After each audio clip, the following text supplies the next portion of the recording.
மாப்ள என்ன பாக்குற?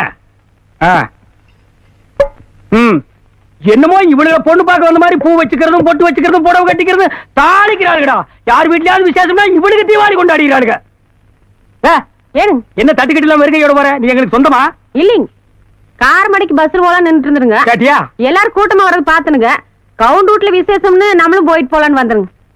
கூட்டத்துல கோவிந்தா போலான்னு வந்தாக்க காரமடைக்கு பஸ்ஸுக்கு நின்னவ கனியூருக்கு பஸ்ஸுக்கு போறவெல்லாம் தீபாவளி கொண்டாடுறா. பார்க்க வந்த பொண்ணை பார்க்க முடியலையே. அது ஒண்ணும் இல்ல, இந்த மாதிரி விஷயம்னு காலையில அவங்க அம்மா சொன்னது ரூமுக்குள்ள போய் கதவை சாத்தினவதான் மேல சத்தம் கேட்ட உடனேதான் கதவையே திறந்திருக்கா.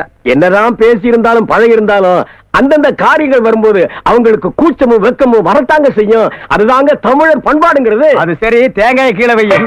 இதை தூக்கிட்டு ஓடுறதுக்கு இவ்வளவு பெரிய வசனம் பேசினியாங்க. நல்ல வேலை நகை டப்பாவை இங்க வச்சிருந்தான். இல்லன்னா 4 அடியார் திருப்பூர் எல்லாம் பொழந்து கட்டிருப்பிய. பெருசு நீ என்னதான் சொந்தமா இருந்தா கொஞ்சம் தள்ளி உட்காரு. இல்ல இங்க இருக்கிறேங்க. வேணாப்பா, கல்கண்டு தட்டுல இருக்கு, நீ எச்சு ஊத்திடுவேன்.